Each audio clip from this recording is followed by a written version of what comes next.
우리 학생들의 전공 적합성은 살릴 줄 몰라요, 솔직히. With you, I can be sad with you.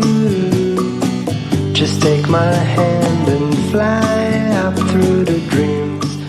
안녕하세요, 막대입니다. 오늘은 이제 2025학년도 동국대 어떤 주요 변경이 있었고, 그 다음에 동국대는 좀 서류를 어떻게 평가하고, 좀 그런 점에 대해서 말씀드릴까 해서 방송을 찾아뵙게 되었습니다. 아마 동국대 하면 아마 호불호가 좀 많이 갈릴 거라는 거 여러분 들어보셨을 거예요. 어떤 고등학교는 내신이 되는데 동국대 두드림 전형에 떨어진 학생이 동국대를 좀 유독 못 보낸 그런 고등학교가 있는 반면에, 진짜 어떤 고등학교 같은 경우는 내신이 부족해도 그래도 동국대가 내신이 부족해도 거기 동국대를 보내는 이런 케이스를 많이 있습니다. 자, 먼저 2025학년도 동국대 주요 변경 사항이 어떻게 되냐면 소프트웨어 전형인 2024학년도에 비해서 조금 더 많이 선발한다. 18.2% 선발하고 있고요. 학교장 추천인자 조금 감소했습니다. 16명 축소해서 12.2% 이렇게 뽑고 있습니다. 근데 이제 학생부 교과, 동국대 같은 경우가 좀 학생부 교과가 매력적이죠. 대표적으로 이화여대 교과, 고교 추천, 그 다음에 동국대, 그 다음에 학생부 교과 추천, 이 점이 좀 매력적인데 그 이유가 무엇이냐면 일반적으로 다른 학교 같은 경우는 학생부 교과 추천에 수능 체제라는 게 있는데 이제 이화여대 고교 추천이라든지 동국대라든지 여기는 수능 체제가 없단 말이에요. 그래서 수능 체제가 없다 보니까 이제 아이들이 좀 내신이 되면 나 좀 지원할 수 있겠지라고 하는데도 떨어진 학생들이 있어요. 2024학년도도 그런 학생들이 있었습니다. 근데 2025학년도부터 동국대가 학생부 교과 서류 종합평가 영역이 변경이 되었어요.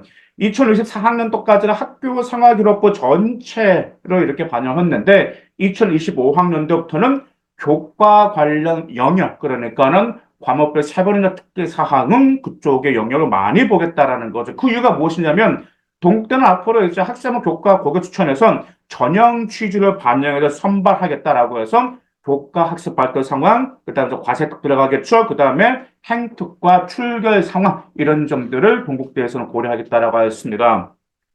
그다음에 이제 두드림 전형이 있죠. 이제 두드림 전형 같은 경우는 이제 동국대 대표는 학종인데 저 507명을 선발하고 있고 아시다시피 자 면접 30%를 이렇게 반영하고 있습니다. 그리고 동국대 두드림 소프트웨어 전형도 64명 선발하는데 거기에서 면접 30% 선발하고 두드림 전형은 전부 다 수능 최저가 없습니다.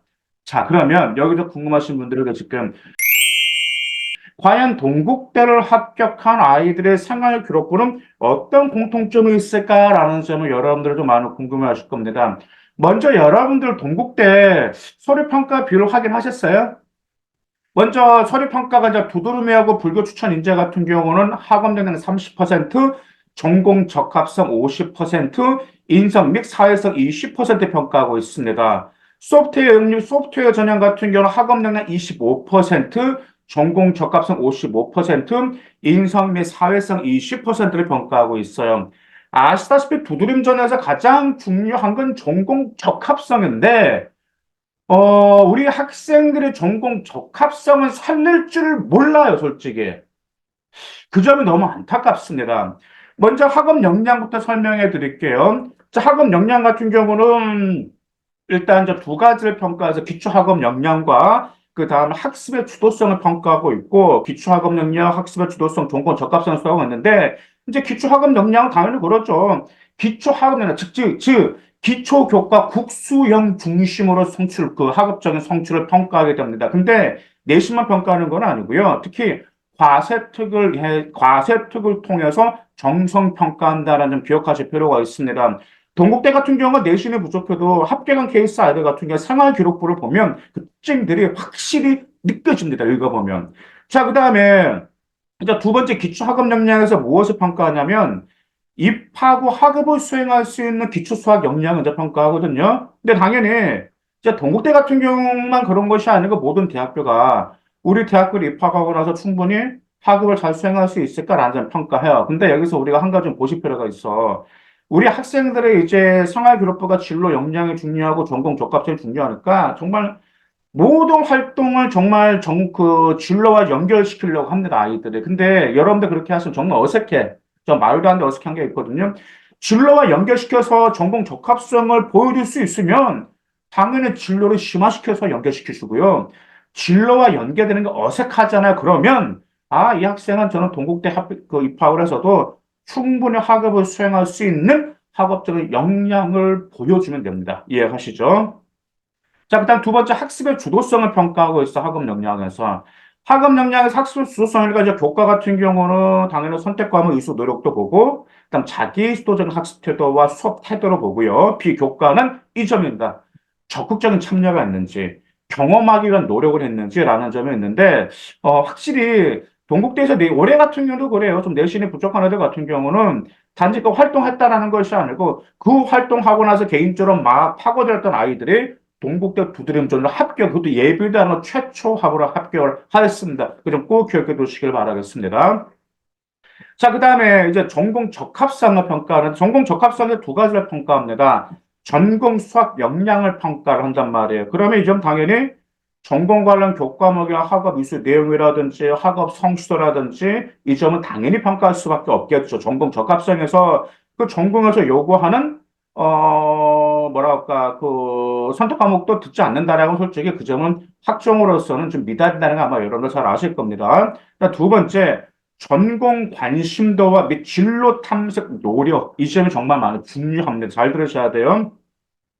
전공 관심도와 진로 탐색 노력을 보이죠. 당연히 교과로는 전공 관련 진로 선택 과목과 이수 과정과 노력이 당연히 나와야 되는데 비교과에서 전공과 관련돼서 활동의 내용의 과정과 반드시 깊이가 나와야 됩니다. 깊이가 나와야 돼요. 올해 같은 경우도 이제 동국대 2024학년도 동국대 경쟁도 굉장히 미어 터졌잖아요. 이제 두드림 전형에서도 생활 기록부를 자신 나름대로 그래도 자기 전공과 관련된 깊이가 있는 학생을 합격을 했어요. 그리고 내신은 되는데 그냥 활동이 그냥 학교 활동으로만 이렇게 채워졌던 아이들 같은 경우는 솔직히 깊이가 보이지가 않아. 그러면서 떨어지게 됐다라는 말입니다. 올해 같은 경우는 사학과, 동국대 사학과 유명하는 사학과, 그다음 경영학과, 그다음 기계, 로봇, 에너지 공학과 등 이런 학생들이 그런 케이스였어요. 근데 이제 경학과 학생 같은 경우는 그 학생보다 내신은 조금 좋은 학생도 동국대에서 떨어졌다라는 말이야. 기계 로봇 에너지 공학과도 마찬가지였습니다. 사가 같은 경우는 내신이 제가 지방 일반고 학생인데 2점 초반 한 초중반 2.3 정도인가 그 정도가 되는 학생이에요. 근데 동국대가 사학과 워낙 유명한데 이 학생 같은 경우는 정말 자기 자신에 관한 전공 적합성을 최대한 깊이 파고들었습니다. 자, 그다음에 인성과 및 사회성 문제 평가 20% 평가하는데 역할의 수도성과 협업 소통 능력을 평가하고 있어요. 일단 역할의 수도성은 책임감인데 협업 소통 능력 굉장히 많이 봅니다. 우리 동국대, 건국대, 경월이 이건 말 그대로 뭐냐면 예전 같은 경우는 인성을 해가지고 자기 자신만 잘하면 되고 자기만 착하면 되는 거고 그다음에 남에게 해코지 안 하고 선생님 말씀 잘 듣고 물론 그 점 평가하게 되었었는데 요즘에는 공동체 역량 즉 공동체 목표 달성을 위해서 함께 도와준 경험 이 점 반드시 나와야 돼요. 가천대도 마찬가지고 건국대도 마찬가지고 경희도 마찬가지고 어떤 한 학생 같은 경우는 경희대 합격했거든요. 이 경희대 소프트웨어 학과 합격한 여학생들 2024학년 합격을 했는데 내신은 2.0이에요. 일반고입니다. 근데 이제 그 학생 같은 경우는 소프트웨어 들어가는 그 학생들이 일반적으로 활동 다 합니다. 뭐 경사하강법이라든지 아니면 뭐 그다음에 뭐 베이지로라든지 그런 다 들어가잖아요. 일반적으로 코딩도 활동을 한단 말이에요. 다 들어가. 근데 이 학생의 특출난 게 무엇이 있었냐면 공동의 목표가 어떤 코딩 작업을 좀 깊이 들어갔더라. 그러면서 실패를 겪으면서 끝까지 그저 해결하려는 게 하면서 공동체의 목표를 달성하는 게 좀 인상 깊었어요. 근데 왜 그러냐면 또 그 점을 면접관이 물어봤기 때문에 그래서 결국 최초 합을 하였습니다. 그래서 아시다시피 오늘 방송을 들어보시면 동국대는 전공 적합성이 중요합니다. 즉, 자기 수도적이고 자기 진로와 관련된 자기 수도적이고 일단 적극적인 학교 생활을 기반으로 전공 역량을 향상시킨 학생들을 합격하였습니다. 그래서 이제 올해 같은 경우 보니까 이제 합격한 아이들 생활기록부를 저희가 이제 분석을 하잖아요. 어떤 아이는 동국대 지원에 떨어졌어, 두들은. 어떤 학생은 합격을 해서 그게 딱 하면 그거 하나입니다. 자기 전공 관련돼서 깊이 있게 파고들었는지 그 심화탐, 자신만의 무기가 있었어요. 아까 뭐 사학과 그 합격할 때 있었죠. 보통 우리가 그래요. 동국대 사학과라 많이 있고 연구합니다. 그럼 아이들 우리 사학과 학생들이 보통 이렇게 활동을 해요. 자기가 어떤 역사 동아리를 해. 그리고 그냥 조선, 그다음에 동북공정, 그다음 일본, 막 여러 가지 막 이렇게 전 세계 이렇게 역사를 골고루 하거든요. 근데 그런 아이들 솔직히 떨어집니다. 떨어져요. 왜냐하면 이 동국대 사학과, 아까 전공 저 동국대 사학과 합격한 학생들 같은 경우는 진짜 역사에 대한 덕후 기질을 가지고 있었습니다. 이번엔 사학과 합격한 학생도 1학년 때, 2학년 때까지는 충분히 사학과 역사에 관련된 수학을 보는 3학년 때 어떤 특정 역사만 깊이 파고 들어갔어요. 정말. 그러면서 그 점에 면접에서 계속 물어보고 결국은 합격하였습니다. 그리고 경영학과도 마찬가지예요. 경영학과 합격했을 그 학생 생기부를 이제 제가 2학년 때 봤을 때 경영학과니까 이제 보통 경영학과 학생들이 어떤 사회적 기업가, 그다음 ESG, CSR, 그리고 그다음에 이제 사회적 기업가, 아니면 마케팅, 이런 쪽으로 많이 이렇게 하긴 하는데, 경영학과 같은 것도 분류가 많아요. 네 가지 분류가 있는데, 인적, 마케팅, 그게 품질, 그다음 재무 쪽에 있는데, 그 학생 같은 경우는 그 네 가지 중에 하나만 3만을 아주 깊이 있게 파고 들어갔습니다. 결국 거기에서 많이 물어봤고 최초합으로 합격하였고요. 기계, 로봇, 에너지 공학과 학생도 마찬가지였습니다. 그 외에도 동국대를 작년이나 재작년에 합격한 학생들 보면은 정말 학교 생활을 기반으로 깊이 파고 들어가야 돼. 그런데 내신은 좋은데 단지 학교 생활만 했던 아이들은 솔직히 전공 적합성에서 많이 밀렸어요. 그러다 보니까 금방 제가 언급했던 아이들 같은 경우도 학교 활동을 기반으로 자신들의 스스로 노력했던 아이들, 심화하고 깊이 파고들었던 아이들이기 때문에 동국대를 여러분들이 희망한다 그러면은 학교 활동을 기반으로 더 깊이 파고들 여러분만의 무기가 있어야지만 동국대를 합격할 수 있다는 점 반드시 기억하셔야 되고요. 동국대는 더구나가 진정성 있는 진로 계획을 중요하게 생각하거든요. 진로 계획의 진정성이 있으려면 금방 말씀드린 것처럼 그렇게 활동하면 진정성이 생활기록부에 드러날 수밖에 없습니다. 2025학년도 동국대 꼭 합격하시기 바라겠습니다. 감사합니다.